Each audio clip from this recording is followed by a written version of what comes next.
Okay, hello again, party people. I think we can get the show started again. Hope you had a very, very refreshing and long break. Short and simple, I'd like to welcome on stage Carlos Pino, who's the manager at the Portugal Blue Digital Innovation Hub project at Forum Oceano in Portugal. Welcome. Keep the mic close to the mic. Hello, good morning, and it's a pleasure to be here. Thank you for the invitation. I'm the leader of this project, the Portugal Blue Digital Innovation Hub. So this is the Digital Innovation Hub of Portugal dedicated to the blue economy. And I'm going to present to you briefly what the project is doing and the ambitions that we have. So the project just started, so I'm not going to present you with results, but somehow you will see the connection with the previous presentations. So they presented you with concrete projects. This is a project that aims to support these kinds of projects, including in ports. So this is dedicated for these three main areas of activity. So the digitalization, decarbonization, and circularity. Like I said, we just saw in the previous presentations examples of projects that can be dedicated to all these areas. And our project, in spite of being implemented in Portugal, we have this European Seal of Excellence. This means that startups and PMEs or SMEs from other countries can also be present and apply for these digital innovation support activities. So we encourage you as well, if you think this is relevant for your companies, to apply as well. So we are covering most of the blue economy sectors. And as you can see here, we have both established or matured sectors and also emerging sectors. They all make sense for Portugal. So you can see here from the offshore renewable energies, where we have a lot of potential, namely for floating offshore wind. We have a lot of resources, not only in the wind, but also on wave and solar, as you already know. And the maritime transport as well. We have one of the most busy routes of shipping in a few miles from the Portuguese coast. Of course, we have ports, and we have, due to our location, we have some of the ports that are closest to the United States, Canada, South America, so we can be one of the privileged locations for these connections. Of course, tourism, we are well known for tourism as well. Safety and security, and you will see why this is relevant for us, also with the expansion of the Portuguese platform. So this is very relevant for us. This is an issue that we want to tackle in the future. Of course, biotechnology and the public sector as well, among the others. So we have a few broad ambitions, so let's say. The general ambition of this project is, of course, to contribute to accelerate the green and the blue digital transitions in the blue economy, starting in Portugal. And we are going to do this, of course, putting together this four helix that you saw that is very relevant to join the ones that have the challenge, the startups, SMEs that have the potential solutions, and also the R&D activity, the R&D sector, or the academy, as well as the public administration. So this is the way that we want to tackle this, and joining all these shareholders so that we can actually solve these issues. Of course, in terms of Europe, we also want to contribute to reinforce the adoption of digital and artificial intelligence solutions. And this is quite relevant because we all know that Europe is lagging behind other geographic locations like the United States and China, that they are moving faster than what we are in these domains. So the project also has this ambition. Due to our location, of course, that we want to support the North Atlantic sovereignty. And there's a lot to be done because we have a huge maritime coastline, platform. So there's a lot to be done in terms of mapping, getting information of what we have, how to protect this, how to get data, and use this data not only for develop new solutions, but also to protect what is there. So this is quite relevant for us. And finally, to reduce the technological dependency of other regions of the globe.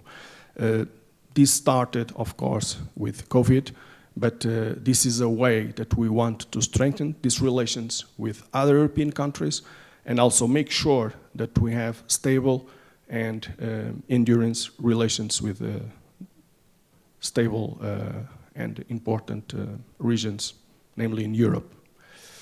So this is a consortium, like I said, with 17 partners. The Fórum Oceano, which is the Portuguese cluster for the blue economy, is leading this digital innovation hub. But we have other entities in this consortium from the academy, from the public administration, also some companies to support this development. So we have here what I just called previously the 4 helix. Now, this is, it may look quite boring, and eventually it is, because this is the architecture of the project, but since we just started, we don't have results yet. But I'm going to stop here for a while to present you the strategy. And probably this can make sense for a lot of you, for most of you, and eventually can be serving as an inspiration for other projects that you may also need to actually boost the blue economy sectors and activities that you may need to do in your regions or your companies. So we are mostly dedicated for SMEs, startups, and the public sector. They can enter into this project from different perspectives, but let's start from the first big block that we have there, that is called Big Data and Blockchain Service Platform. We are not developing concrete projects except for these ones. We are promoting with the public administration, so the Hydrographic Institute of Portugal and the Portuguese Institute for the Sea and Atmosphere, IPMA, we are promoting 2 projects that are going to gather a lot of data that is spread around different databases, that is not actually articulated, that is not on the same format. And we want to make this data harmonized to actually, in some cases we actually need to digitalize some of this data and to make it available so that we can build new services out of this. You saw that as well in previous presentations.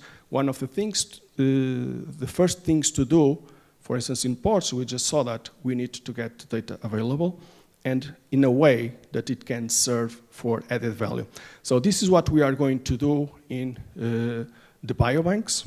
This is one of the main achievements that we want to promote. So have this database of the bioresources that we have available for startups, SMEs, that can actually search for this information and create added value from it. And another one is from the Hydrographic Institute that actually gets the data from our ocean, and it can also be used and become available for the startups and SMEs to actually develop and test their solutions. Let me give you a concrete example. So the Hydrographic Institute gets the data from all the ports and marines in Portugal. So you can get the information of the depth, the currents, the waves, the temperature, etc. Making this data available is quite important. For instance, if one startup wants to test a navigation system for an autonomous system that wants to enter a vessel, for instance, that wants to enter into one of the ports. So getting this data available, it's quite important if you want to develop robotic solutions. For instance, what is the best approach the navigation system must have for these different types of solutions. This is one example. Now moving to the other big block, and I'm going to skip the digital maturity assessment. This is an obligation for all the digital innovation hubs. We need to do this so that we can measure the impact from the start up to the end. So there's not a lot of information to give you about that. It's not interesting. The other thing that it's interesting is that we are going to have an acceleration program. And this is building or joining together the ports, for instance, the ones that have the challenges can be the public administration, ports, other, for instance, tourism. They have a lot of issues to solve, different sectors, they have a lot of issues to solve. And we are going to bring those challenge owners together with SMEs and startups that have solutions, that want to actually promote those solutions and to make sure that these solutions will solve the problems that they have. Like in the previous presentation, it's very expensive to solve everything, but probably we can bring together the challenges and the ones that already have the solutions, and eventually there can be a buying solution, a buying opportunity to actually make these partnerships work better. This is what we are going to do in this acceleration program. And not only this, but we are going to promote a network of test sites. And this is a way for these entities to make sure that these solutions actually work, that they have the added value that they advertise. So this is quite relevant to actually, for instance, for robotics, like I said, but also for other digital solutions, to make sure that we have these locations, this network that is able to cover all those sectors, and I'm going to talk about that later on, to actually make sure that it works. And this is important to make sure that it works, because we are going to have on Work Package 5, that I skipped on purpose, because we are going to have an investors club.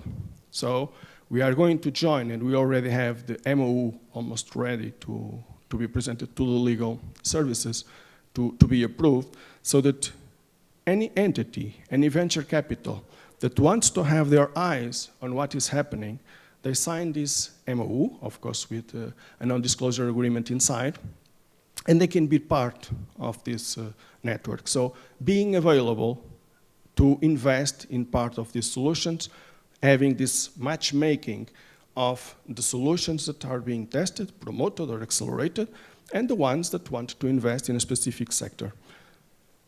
Having the acceleration program and also these tests being made in this network of test sites, it will probably give more confidence for investment. That's what we are hoping for.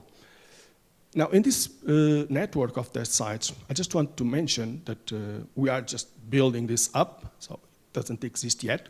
But one of the entities that is already committed is the Portuguese Navy.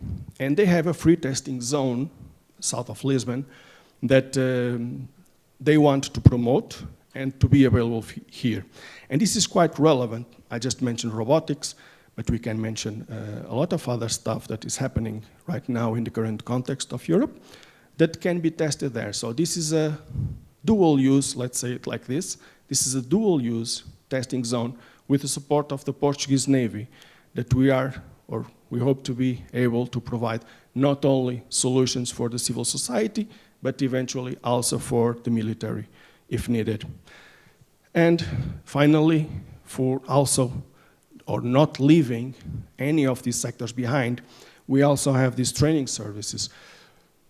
Probably they are more oriented to the mature sectors, the ones that are behind, established and behind this digitalization, and they also need to have or to bring these new capacities, new competencies to their workers. So this is something that we are having there. Oh, sorry. The Club of Suppliers is very simple, just to mention everything. The Club of Suppliers is more than 50 entities that wanted to be in the project. They could not be in the project, but they are available to give support. We can be talking about other companies. We can be talking about other R&D institutions, associations, etc. So this is something that we have there. Also, for a specific sector, it can be also of added value.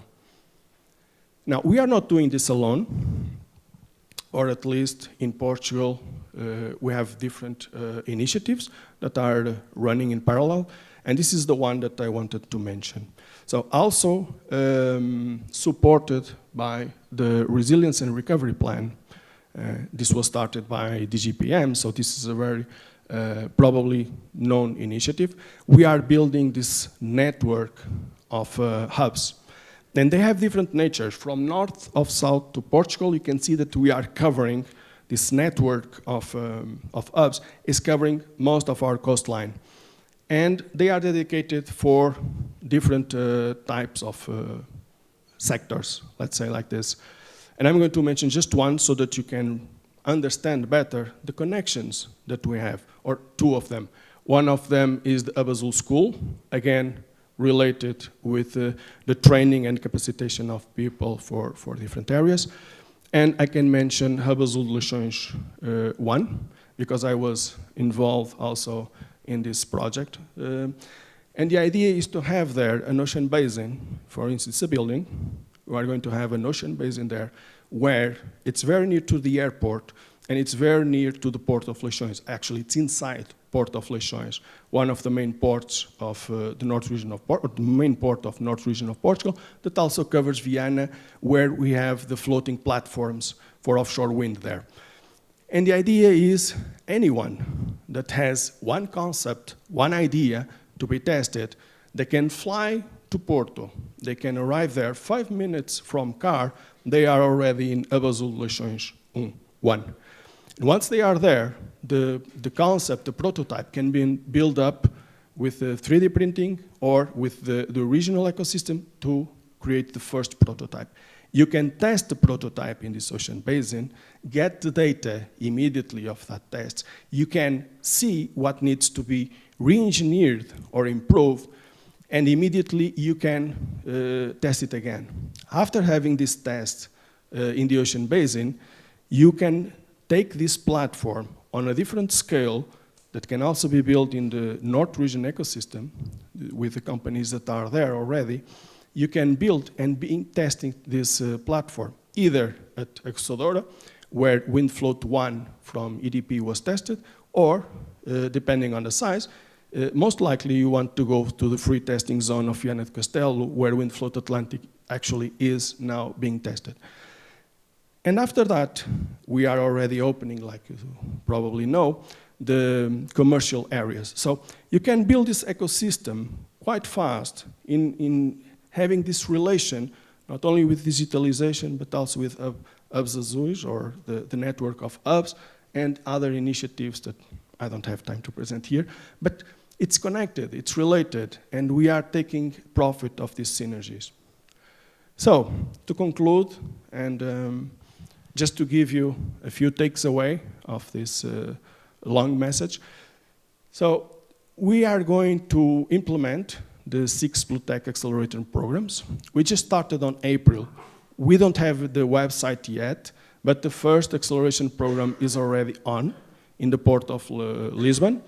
We are going to launch next week, eventually, the other accelerator program with the Hydrographic Institute, and we are already, as I told you, moving on with the MOU for the Club of Investors. So we just started, but we are moving quite fast, we hope.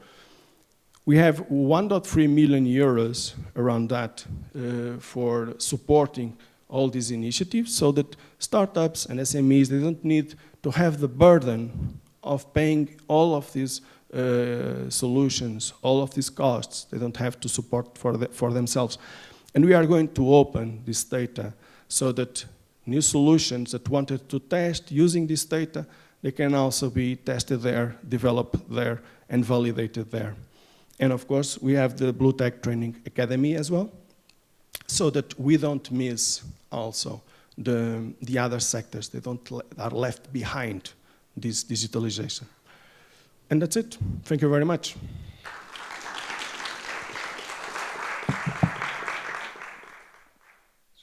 I think we just...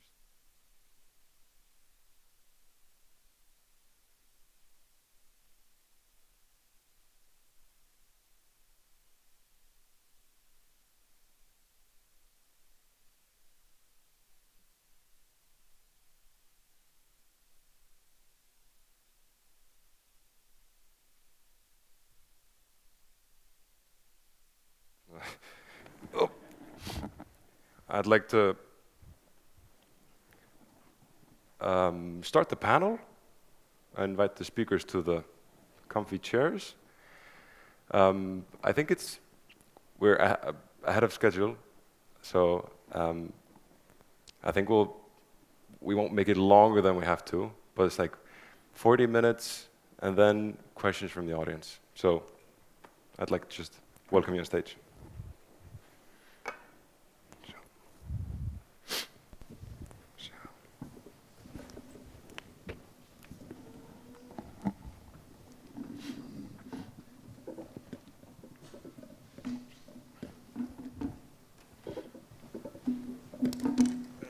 has mics. There you go. Yes.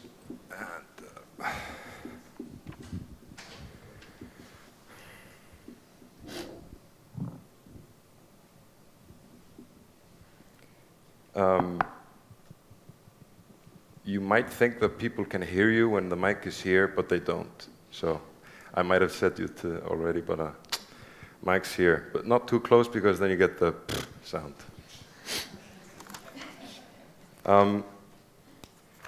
I think we'll just do a couple of questions per speaker, and then do them again and again and again. Start with Andre Cautario. A great talk, first of all, and what I took from it was there's a lot of high-level action it's going around with implementing new technologies. What I wanted to ask you is, are there any metrics or ways of measuring how much people are implementing these new technologies? Similar to, like, you can measure how much fuel is being saved. You can measure this and measure that. How can you measure, even if you have different software and hardware, you can switch it up to software and hardware if you want. How can you measure it? That's a good question, and it's not such a straightforward answer. So let me start by saying that the energy systems in general already have a decent level of digitalization. Otherwise, networks would not function as they are today. We will not be able to incorporate any prosumers, let's say, to the grid. So we have a level of digital solutions and assets and data already in the grids. So it is not about that level of digitalization, which is the basic one. It's actually the one that would unlock what we call system efficiency. So a better integration of renewable sources, a better integration of demand that would match even more the supply that it's intermittent and so on. So having said that, I think we need to understand that the energy sector has, by definition, a very high inertia. So because it's basically, at the end of the day, a basic service, the regulators are prone to testing digital solutions for a while before actually adopting it or leaving it for the public to be implemented. Having said that, there are two, let's say, levels of digital adoption. It's the utility level, so the grid operators that are implementing these solutions, provided that the regulatory environment allows them to deploy these solutions, and provided that the tariffs that they get from customers cover these investments. This is how natural monopolies work, so this kind of operators. And that is limited, once again, to how regulators are perceiving digital solutions and whether or not they are seeing the benefits of digital solutions. And for this category of stakeholders, we do have metrics. We do have, for instance, smart meter penetration. We do have efficiency brought by smart meter penetration, by SCADA systems, by interruption of the service. We do have metrics that reveal, basically, or translate, if you want, in some sense, what is the level of digitalization of these specific stakeholders and their assets. When it comes to final clients, to consumers, there are also two categories here, industrial and households. On the industrial side, it makes sense to invest in digital to bring down the costs, and we can identify what are the digital solutions adopted there. But for households, there are no specific metrics, if you want. Apart from, let's say, digital smart meters that are being adopted, but once again, it doesn't necessarily depend on the end users, but rather on the operator that is allowed by the regulator to deploy that. Apart from that, there are no metrics that really can put customers in different, let's say, clusters of digital adoption. There are increasingly so solutions that are within this ecosystem of IoT, and customers are moving into that direction. But specific customers are moving into that direction, nerds or people that are, informed and have the capacity to actually adopt these technologies that, require a sort of a cost. Not necessarily an equitable adoption at customer level, household customer level. Great answer, thank you. Next, I would like to drag towards power. And what I took from the talk was what questions I had after the talk were sort of general. I just wanted to know more about Slovakia. what I wanted to know specifically was, what's the status in Slovakia? Let's say, how willing are Slovakians in adopting new tech? Do you get the feeling that it's scary for them, scarier for them than for other countries, or are they more willing to, or just the same? Or is there no general feeling? What do you mean by new technology, like Let's 5G network or something like this? Let's say because we are afraid of, not yeah. me personally, but yeah, lots of people around. So the willingness to adopt new technology isn't maybe at its highest in Slovakia, but is there like a positive atmosphere towards sustainability? For example, you mentioned cleaning the rivers as you're doing. You mentioned traceability of blockchain, with blockchain I mean, transparency of products with blockchain technology. Yeah. Is there a positive atmosphere towards sustainability, as you obviously have?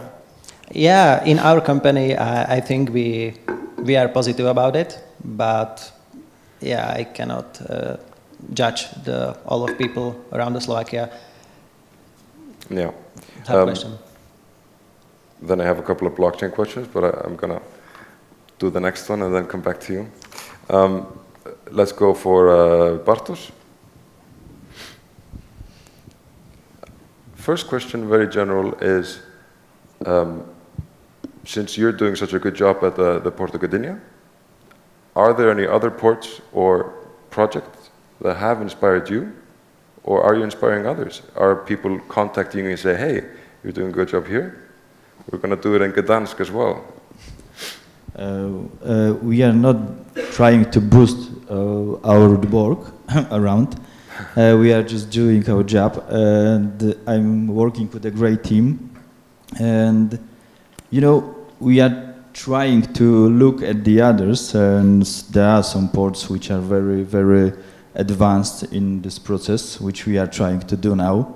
For example, Rotterdam is the one of the ports which is highly digitalized, and we are trying to catch him.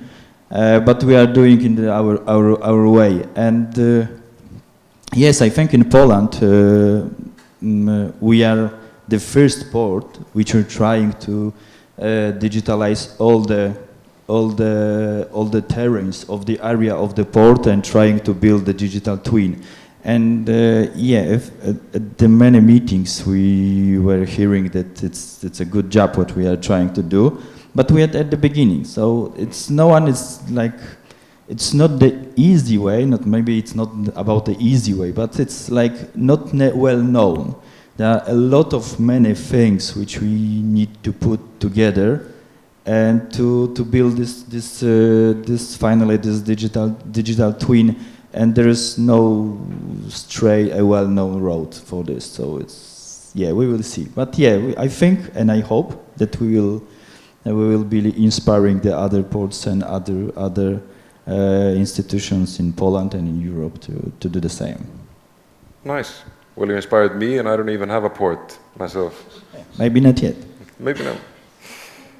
Carlos, Pino, you spoke about technological dependencies and trying to reduce them. From maybe it's just me, but I think sometimes we're trying to move companies towards technological dependencies, you know, with more software, more IoT, more blockchain. Do you have any examples of like dependencies or something you're trying to reduce? Is it old tech or is it bad? Or I mean, I think that people understand their technological dependencies and how they can improve overall. It's known that and I think this is not only the case of Portugal, but for years that we have been collecting data for instance, from our oceans, and that data is spread around in a lot of places. Mostly, it's not actually digitalized. People know that it exists because they remember that they have been involved in something about that, but they don't know where it is and they don't know how to access that information. So I think that, yeah, it will take time because people are not actually, or most of the people that are nowadays in many of these organizations, they don't have the skills to actually use this proficiently, but they will change. They will lately or slowly they will change, and they can actually see the benefits of having this data available and in real time. And in many cases, it comes also with the advantage of having this data available and having this data, I mean, on your profit, creating value for yourself. One of the examples that people understand is, for instance, predictive and preventive maintenance. In many cases, people's life can be at risk depending on the circumstances that you are doing that. So having this data available, whatever, ports, buildings or bridges or even offshore renewables, having this data available is quite important so that you know when you should do specific tasks, how long it will take, and the best way to do it. So there are, from all these sectors, you can actually see that the technological dependence, at least the dependency from the information is there. The dependency for the technology that provides you with that information probably is not there yet, but you already start to feeling this need. So I think that we are moving forward. Very nice. Yeah. Can I jump in? Because I think Carlos made a very good point on data. I think it's the, let's say, overarching topic that we are all discussing about the need for data. But, you know, these models, digital twin, AI, everything that we are putting in this model, in these models, or the result of that is as good as the data that we have, basically. And because there are very different starting points in different ports, in different geographies, in different assets, then you cannot assume that, you know, what happens in your port, for instance, is the same what happens in Rotterdam or, you know, similar ports. There are system legacy issues, so assets that cannot generate data or cannot communicate with new platforms. And then there are limits to how much you can use synthetic data to actually fill in those gaps. So it is important to understand that. However, once you start working on data collection and you have a good governance or a good curation of data, then the benefits multiply. So I've seen in your presentation, I think that's very interesting, or that seabed visualization and that mapping, that benefits you as a demand, energy demand, let's say, asset, but as well as the generation that would basically invest or look into that based on your data. So their marginal cost drops because you know, the cost has been already done by you or by similar players. So it's a matter of how we collect or how we generate those data points and how we govern that and how we share that, because that's also a critical asset, whether or not you will charge the generators for the data that you generated or not. You know, that's a good question to have in mind, I guess, or a new business case for you, a new revenue stream maybe. Good point, good point. Yeah, the one thing is that we collect now a lot of data. Not the port, but we used to use all those measurements in Europe. And I'm, you know, as that was presented, I'm from safety and drone and services, and I'm from safety security department. So, and it's not coincident that I'm here. So, I need to say one thing about all those data. All those data which we are collecting are not safe enough, and we cannot share all those information in the world. It's impossible to do this. So there are some parts of those things, those information, which need to stay on the national level, on the stakeholders, not going outside. But we are talking here just only about the green transformation, about the blue efficiency and other things, so it's okay. But there are a lot of things which we are doing in our project, and we are collecting a lot of not, but just classified, specific classified information. So it's yeah, I need to say that I'm sorry that it's not so like common that we will share all this information. For sure, all the information which can about weather and forecasting and other things, which is important to do the security and safety action on the sea and at the harbor. So those information very important. But there are a lot of information which we are collecting in our project, and yeah, they will stay with us. So I'm sorry. Okay, so that's it. Darn it, classified. Carlos, let's do a bounce back row here. I wanted to touch on the big blue data services platform. Because I'm a data nerd, I love hearing platform, data access, etc. What is it? Is there something special about it? Is it like Copernicus? It will be, well, what you'll see is the front end of the access to the data. Basically, that's what you will see. So we are not going to have the data on our own, because the data belongs to Portugal, and it's already stored in these public entities that actually have the authority and the obligation to get that data and to keep that data. So we are talking about the Portuguese labs owned by the state, and also a branch of the Navy that also has this data. So what we are talking about, and it was mentioned here already as well, so there's this data that needs to be digitalized, that needs to be harmonized, curated. There's a lot of data that was collected in different moments of time, so we need to harmonize all this information. This is something that we are doing, for instance, in regard of the biobanks. This is something about these banks of life that we are going to have. And of course, not all the data will be public. It makes all the sense. So, but the idea is to have specific levels of access to this data. So there's obviously this broad or public access to the data, so what's there? So does it make any sense for me to enter in contact with the Portuguese government for some reason to actually have a specific type of data? Will I get the access or not? It's a different thing. But this is one of the things that has to be done in terms of the biobanks.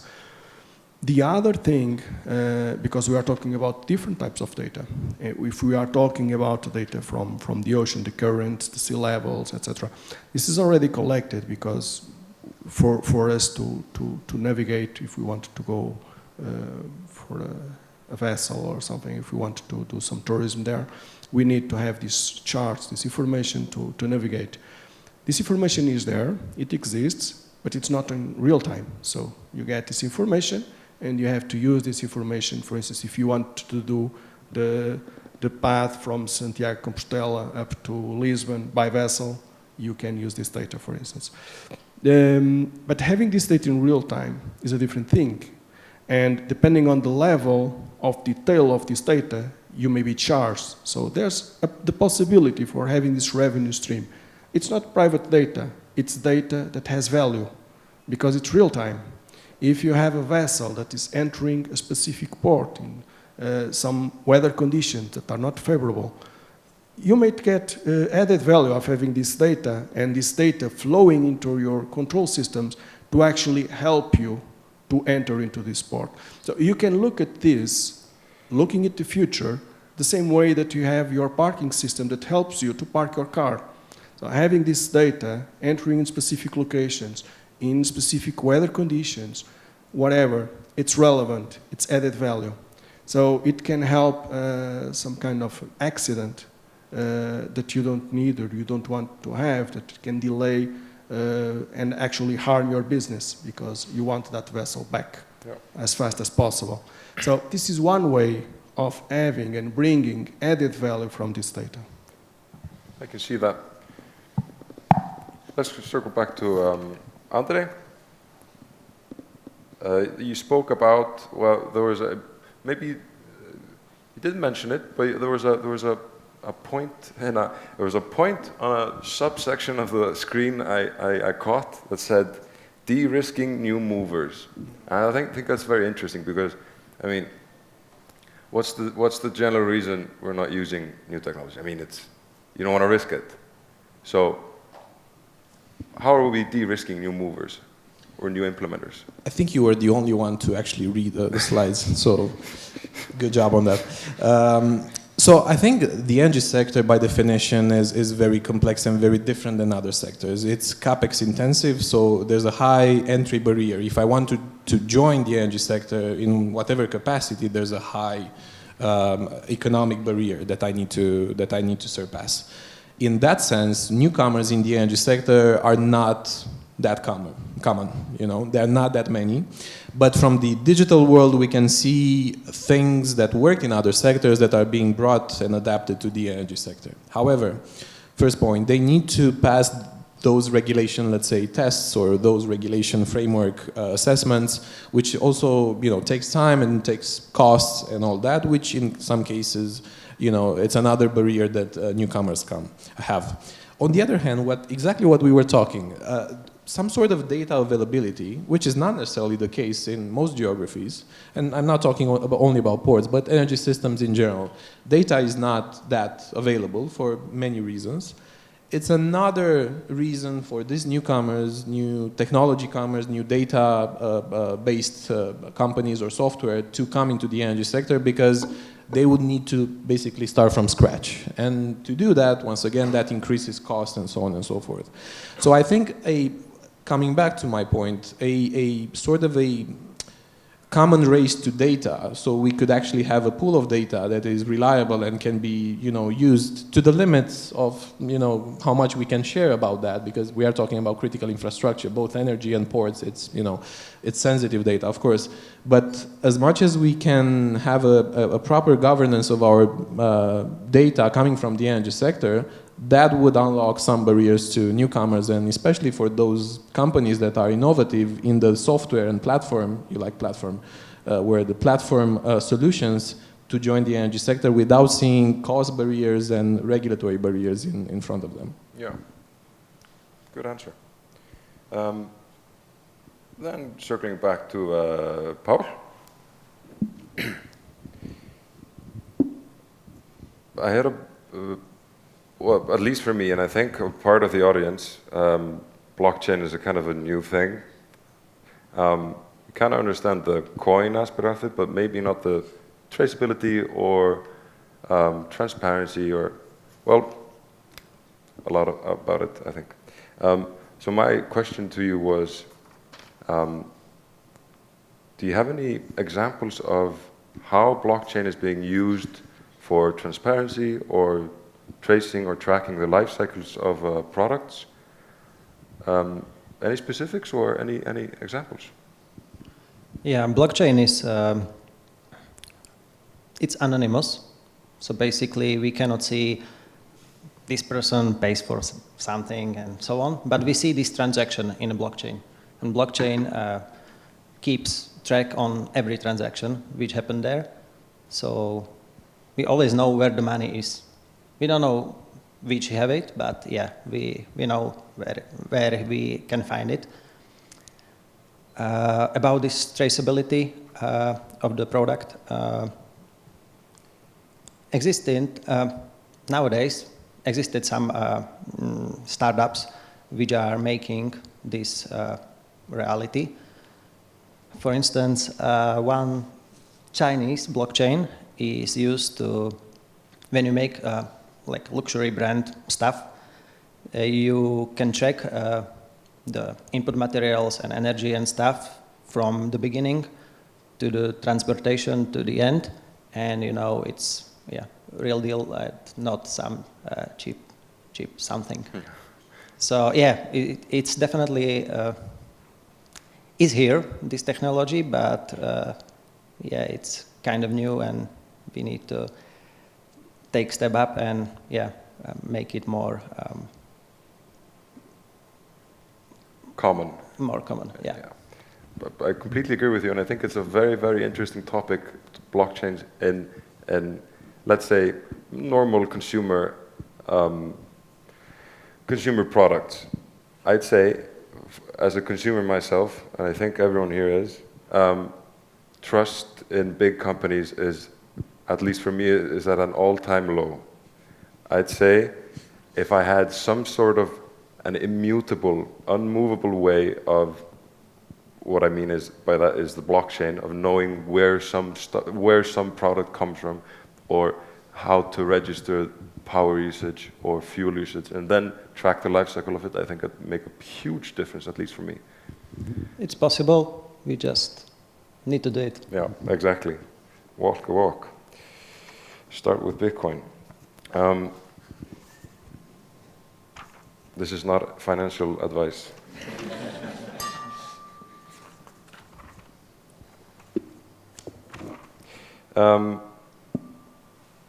Back to the Porto Gudenia. Another question I had was, how are you seeing end users use the digital twin you have? And could you give us examples of who are the end users, and maybe a simple example of how they're using the data? The easiest way, the most common is like environmental department from our Port Gdynia, and they are using all the data which are collecting right now every day.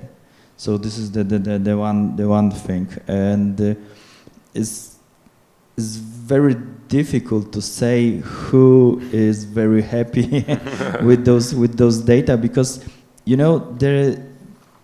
me and my colleagues which are working, we are enthusiasts for sure, and it's not so common in our company as well with the other people, because it's a new thing, and until they do not check it and do not try, they are skeptical to those information, and this is the problem as well, because a lot of people are aware that this transformation, digital transformation, it's not so good. You hear a lot of scams or something like this, that you are trying to be nice and answering for emails, for example, or something like this, and then suddenly you lost your money and other things. So this works as well, because they don't see right now any interest in those things. For example, there are like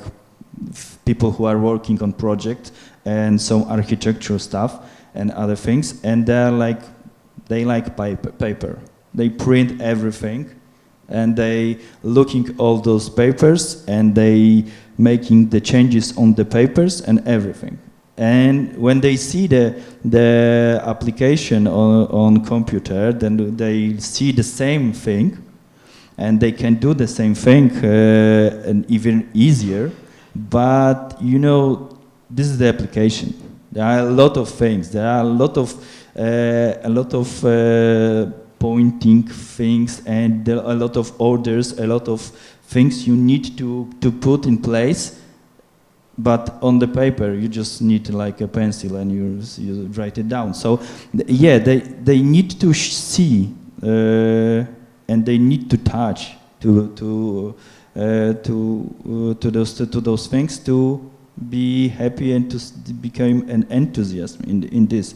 And yeah, the main companies are the biggest one who are interested in those things, because they know the small companies or even some institution are not so glad to see the new digitalization things. But yeah, it's a progress, and it's happening right now. So yeah, they need to reach and catch up with the world. So, but we are trying.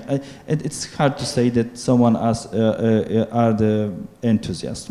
For sure, in green and environmental institution, yeah, they love to catch all those data and to see everything, and they are like on the main line. So, but the other things and other stuff, for example, in investments, it's quite challenging. We are I had the opportunity to be on some conferences connected to the BIM, and then it's not so common. We are trying. We're still trying to implement the BIM in investing, but it's getting like cost of the investment like 30% higher. So it's not normal, but it should be, because if you see a lot of errors and mistakes which you are catching up at the early stages, then you can count how much you can earn and you can still have in your pocket during the investment. But it's not normal. There are still a lot of people who don't like it, and this digitalization is not so nice for them. Can I quickly jump in?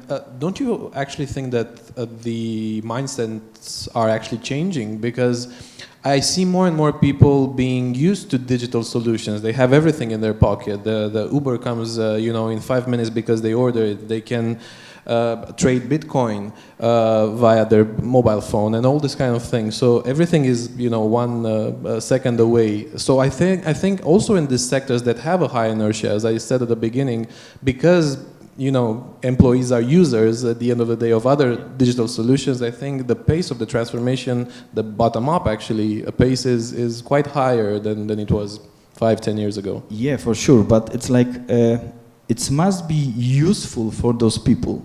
Yeah, true. If they see that it's, for example, Uber, it's easy way. Yeah, it's like at the same time which you are like putting the finger on your phone and it's okay. Not in Bulgaria. Yeah. But this is a little bit different, because if you are working all your life on the paper, for example, as I say, it's very difficult. The paper is like huge one. You can put it on the table and you see everything, but you can only like 40 inches monitor and you must work on the project. No, it's not. No, I don't see anything. It's not a big picture. Then it's like, no, the internet is lagging and you don't have good connection, and it's like, that those people will find out a lot of excuses to not use those things. So the main thing is the user-friendly application. It must be the user-friendly application. I will say about the drone. DJI is like, it's take it all, but it's user-friendly drones. You open it and you fly. It's like in other project and other drones, it's not so easy. You need to have a lot of knowledge, a lot of skills to fly different drones, and yeah, that's why they're winning. So this is the case. Just user-friendly application, and it's easy. And AI. So it's like it's going to be a game changer. I wonder how much CO2 emissions can be linked back to a bad UI. Probably a lot. 6 minutes left. Speak fast or slow. Carlos Pino. As I mentioned earlier, I'm in fish, and I'm asking for a friend. What is the time frame of let's say a test at one of the hubs you have in Portugal? What does it look like? What are the prerequisites? Is it, I'm a simple man and I think simple. Do I have to apply first, or can I just show up, or who pays for the flights? How do you do this? Great question. And I mean great question because we are actually having this trouble in clarifying all these issues with the management entities in Portugal. So we are raising up this network of tests. Actually, I'm going to have one of the meetings on, tomorrow, hopefully, already in Lisbon, so that we can start these things. What we are aiming at is to have publicly available the network of test sites and actually the conditions. And by the conditions, I mean what are the costs and what is the level of support for those costs that the project can do. and what are the level of supports for the startups and SMEs. And also, depending on the type of tests, you may need to have also support from the entities, depending on the test that you are doing. And in some cases, you may also need some kind of license or authorization, insurance or whatever, depending on the cases. So this is not clarified yet, and it changes a lot also, depending if you are talking about fish or if you just want data, for instance, for testing something, or you actually want to put something into water, if you want to put an AUV or an ASV or whatever. So it changes a lot, and it depends also if you are talking about military stuff, or if you are talking about civilian uses, if you want to do it in ports, or if you want to do it on a dam, for instance. So it changes a lot, and it's not yet defined. But you are touching the points that we are struggling to solve. So the issue is how to make this user-friendly for startups and SMEs. And actually, we don't have the website ready yet, because we just started, and we are trying to push everything as fast as we can. But one of the things that we have already been discussing is how do we draw in the website the user experience from a startup or an SME. So if I enter into this program here, what's the next level? Where can I jump? How do I have access to all the other stuff? So making this path, trying to understand what will be the logical path or the different multiple entrances that you can do in the project, and how can you progress towards them. Having this information user-friendly and available in the website from us, that our goal is actually to have a huge impact. The KPIs are about the amount of companies that are supported. So this is our KPI. So this is our aim. So we want to make this as user-friendly as possible and support as many companies as possible. Now, the durations of the tests, it may vary as well, depending on the type of tests that you want to do, and the stakeholders that need to be in place also to support those. So honestly, I don't have an answer, a clear answer to you. What I can tell you is that we are working exactly on that pain. That is also our pain, to put everything clear on our website. Great. And if you need a volunteer, a guinea pig, I know about a company, a friend of mine. Sorry, trying to plug my own company here in a panel. Nobody said that the moderator had to be unbiased. I think we have a minute left, so I have a very, very short question to, where is it? To Pavel. The net that your company does it catch fish? No. Oh, damn it. It's just floating on a water surface. So it's just the trash, yeah. Just the trash on the surface. Yeah. What about dead fish? Yeah, they can catch that. Yeah, dead fishes technically might be trash. Yeah. Yeah. And now I think we have questions from the audience. Start there. I think she is handing the... Okay, my name is Goran Pavlov. Thank you all for this really interesting talk. I was really eager to be able to ask questions. So I have a question for Mr. Andrei Kovatariu and also for Bartosz Lankowski. So the first question is, in your presentation and in all, let's say, visibility of the new future, you are selling everything in circles, everybody collaborating, everybody working together and so on. But at the same time, you are saying that it's a natural monopoly that this energetic company have, and they really do not have any motivation to, let's say, collaborate and do everything in a circle and so on. So it is basically a deadlock where only maybe policy can help. Because when you come to deadlock, then you say you have to do this because we said you have to do this. So my main, let's say, suggestion, since you are in the business of policy making, is maybe to put an obligation for the national energetic companies to engage research and development projects with other people in the environment, but not for them to, let's say, select the project, but to be selected by the Commission and by them. So to select that only the best projects are combined.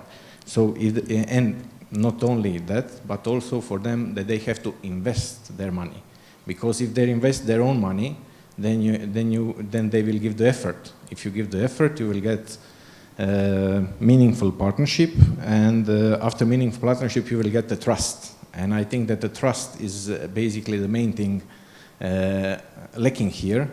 Trust that something new can be built, and if they see something new can be built, you will gain motivational and everything. So my suggestion is make another fund, like Innovation Grant Fund, that is something like that. It's bilateral fund between energetic companies and, let's say, European Commission, climate something, you know it better than I, and really start working.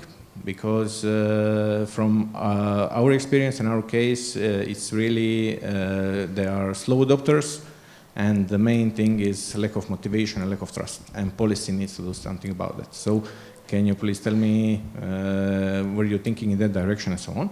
And the other question for Mr. Bartosz is, you were talking about data security and okay, so for the also you two were discussing about how Uber and how it works. It works okay because it's user services. I mean, I decide that I trust the driver, I trust the platform to provide me personal service. But it's really a problem when a company does that, because then liability is on a company. If you say this is trusted data, you really need to be sure, because otherwise you can be sued for that. So, for instance, if a company provides you are safe to dock or something like that, it needs to be sure 100%. But in Uber, I mean, user decides. It's on the user side. Okay, so this was a remark, but the question was, were you investigating building energy management systems for your port? And also, how do you feel if your building energy management system is connected to ancillary services to really be part of this magical circle of decarbonization electrical energy? Go first? Yeah. Thank you. So I don't want to make the case for utility company operators or network operators, but they're a very special breed of companies. So they are natural monopolies, meaning that they have no competition. So the company that operates the grid here in Sofia has no competition from other companies. Therefore, the idea to innovate is not there, but the regulation, because it's a natural monopoly and they are regulated as such, is simulating market forces. Now, because of that, because they are a very different breed of companies, the investments that they are allowed to do are always passed through regulatory approvals and regulatory frameworks. And that happens everywhere in Europe, and that happens across the globe. So as much as the regulator approves tariffs and investments, which, by the way, will be paid eventually by end users in tariff or in distribution tariffs or transmission tariffs, then those companies can invest into that, because this is their modus operandi. This is how they operate, with a very specific regulated rate of return. I cannot invest more, because otherwise my rate of return is below my cost of capital. It's complicated, but it's simple as a principle somehow. That is not to say that they shouldn't be more innovative. Of course, they should look into that. But it's a combination, it's a partnership between regulators and operators of this particular type of critical infrastructure. But I fully agree that additional funds, and moreover European Union funds put on top of this regulated funds and the funding options, is the key forward, especially given the grid's needs going forward. Sometimes I even think it's not the money that needs to be funded. Money is here only to have their motivation. They need to put the effort. Yeah. Okay, I don't know if I answer correctly on your question, but about the decarbonization, it's not my thing. But about the security and all those information which are trying to secure, the Uber is something different thing. It's completely different. So it's you are using, I don't know, Google Maps on it to connect and to see where is your driver. We are trying to close the ring, and everything will be in Port Gdynia. And as you say that there is about the trust. All we do, we are doing in projects. So those projects are okay, or maybe are going not to be okay. So we don't know that yet. And if we are cooperating with some companies and small startups or other small companies, we do not know if we achieve the goal. So it's about the trust. You must trust them, yes, and you pay for this. And one thing, we are trying to pay for everything by us. We are not trying to collect the money from some funds. So we are trying. So this is the easiest way for us to cooperate with companies, because we have no limitation. We are not having any gaps which we need to and the limits which we need to be in. So I don't know if I'm correctly answering your question about, because the decarbonization is not my thing, as I said at the beginning. But yes, about the trust and about the security, everything will be closed. Only some part of those information which we are connecting and which are available for other stakeholders and other companies, we will take it out. This is the common, but not the other things. So. Okay, and this was really connected to the presentation of Mr. Kovartiu, because in this future scheme of energetics, you need to have providers of ancillary services. So to become a provider of ancillary services, you need to give permission for your, let's say, your electric consumers, like heating and ventilation systems and so on, to the, let's say, not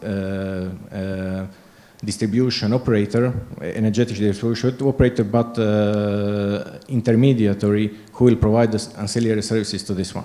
So you see in the change that there needs to be a lot of trust, because you don't want to be cold during the winter, but you also want to get the electricity, but also it's a building chain of trust. Yeah, but this is the main thing is we are critical infrastructure, and yes, during this time, this is the game changer. It needs to work 100% of the time, and yeah, everything needs to work 100% of the time. So trust is so. I asked this question because this is the issues that we are solving in the field. People are skeptical. Will this new decentralized energetic market work? I'm not really sure. I'm going to willing to put control of my systems to a third party. But we will get there. If I may jump in, I mean, in my past life, just sharing the case of Portugal. In my past life, I was also a researcher, and I was proud to be involved in this smart grids projects that have been developed for many years, and now we are seeing the way that they are actually being implemented. So actually, trust needs to be there, but there are many levels of trust. Of course, there is the grids, they operate, and you have energy, and they don't need to know if you are turning on or turning off something. You only need, they need to have that detail or private information if you want to have benefit out of it. So in Portugal, licenses for injecting energy into the grid, they are blocked. You cannot get a license. But you can get a license if you have an energy community. And an energy community is not Nothing else, because the grids are completely full, because renewable energies, they have fluctuations in terms of injection capacity, but you can get these energetic communities or energy communities where, on a specific location, you have the producers and the consumers. And of course, you need to be trust, but that energy is not flowing away, it's not being injected into the grid in congested lines that cannot get any more energy. And in that case, you will get, of course, you will share information with the aggregator, let's call it like this, the aggregator that is managing that, that area. It means that you will have benefit of putting your electrical vehicle to charge on a specific moment when all the solar panels are producing or when the wind is flowing. It means that there's a level of trust that you need to put there. And there's also technology that you can put inside your house to control this. So there are profiles that you can define. There are ways that you can control, and now the European Commission is working on that, on appliances for households that can actually talk with each other. They have the same protocols, so they understand that you put your wash machine ready to work, and it will work during the day or night, and you don't have to worry about that, and you had information that your clothes are washed already. So it's the way of having this information flowing with a specific level of trust, and eventually there are things that you can control on your house by your own. So you go there and you have this energy management system, so to say, that is managing your house and can actually turn on and off, they call it pushing the loads for specific moments of the day, that you can actually have that in your benefit. One example is having heat water in your house. It's like a battery, because you actually have energy stored on in the temperature that you have, and you can use it later on, and you can get that water heated up in a specific moment, and you want it to the cheapest price. So there's a lot of things that are actually being developed, that they need some kind of data to be shared, but it's not, most of this data is not actually critical. So there are different levels of trust that can be put in place, and in some cases, local communities, they work better, and it's possible, one way of solving part of this issue. Thank you for the answers. Sorry for high checking the questions and answers. Very, very good discussion. If you want hot water, you should come to Iceland. We have plenty of it. We have no idea where to put it. Just kidding, we use it to make aluminum. And I think the lady in the front has a very important question. I don't know if it's an important question. Well, my name is Sandra Silva, and from the Director General for Maritime Policy in Portugal. And I'm the program operator of the Blue Growth under the grants. And this is only to give you the scope of my, well, it is a question, but I don't know if it makes sense, but I was thinking in this when you were presenting your projects. So we are talking about digitalization, information, data, and so on. And under the blue economy, we have a huge amount of legislation, regulation, not only for the European Commission, but also in each member states. And also many strategies, sector strategies. My question is, how you use all these data or information and can digitalize all of these to be an input of your projects or sectors or so on. Also, how can the output of the information that are produced of these complex be a support, because the information is a support to decision makers, but in fact it is how this can be a support to politicians, decision makers, in order also to help, in order to review or simplify and to break these barriers that you mentioned, because sometimes in some sectors the legislation and regulation causes some barriers. So could these all technologies, digitalization, artificial intelligence, be a helpful tool to the decision makers to simplify all of this? This is one question. I don't know if this makes sense. Is this directed towards Andre or the anyone whole? who wants to answer, because it applies to everyone. And the other is because we are here in this event under the business cooperation and the Green Deal. And one question for me is how you already said that there is a metrics and you can measure something, but if I asked you in 2030, what was the impact of your projects to the Green Deal? How can you measure this? Because yesterday in the plenary, some feelings was that we cannot achieve all the targets and the objectives that are established, but at least we need to measure what we achieve until 2030, or, you know, in order to understand if we need to push more or what we need to improve. So my question is if we also can use this digitalization, artificial intelligence, to still measure the impact of each project, of each sector, in order to contribute not only to Green Deal or to any strategy, to the emissions, to the Agenda 2030, you know, because we are all in focus at the same when we are talking about blue economy, but it is important to know if we can measure the impacts of everything we have been done for this decade. Good question. I think to those who want to answer it, can you do it in a minute or less? Because we have less than 2 minutes. I can do it very fast, and I think I have an answer for both questions. Obviously, it's not an easy to implement answer, but I think the key is in data. So once we will have a proper governance of data, which means everything, collection, curation, management, storage, and all that, so interoperability of data of different systems, of different countries, standardization of data, that will solve most of these issues, and then we can even interpret trajectories for targets, and we can even model different outcomes with a different probability, of course, but then it's just a matter of mathematics and mathematics models, you know, but you need data and quality data to do all this.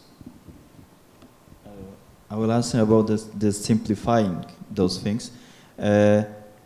It's very hard to operate and to collect data and using different devices, because every producer is protecting their formats and they bring the new formats with them. And yeah, it's very difficult to operate. When you choose some application, you need to choose the same devices, and it's hard. But it's, I don't know, it's bad, because it's like it's taking us, and everyone is working and making new things, trying.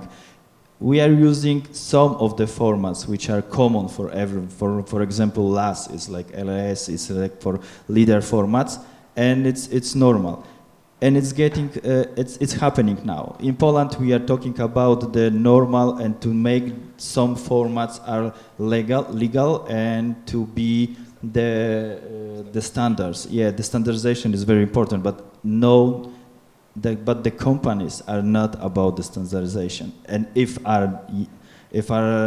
they are, so no, they want it but it's to do this in their way, not the our way. So it's very difficult.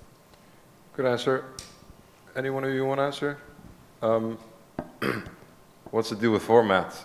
You know, you have all of these formats, and then a guy comes and you think he can do it better, and then you have just one format more. You know, just keeps on rolling.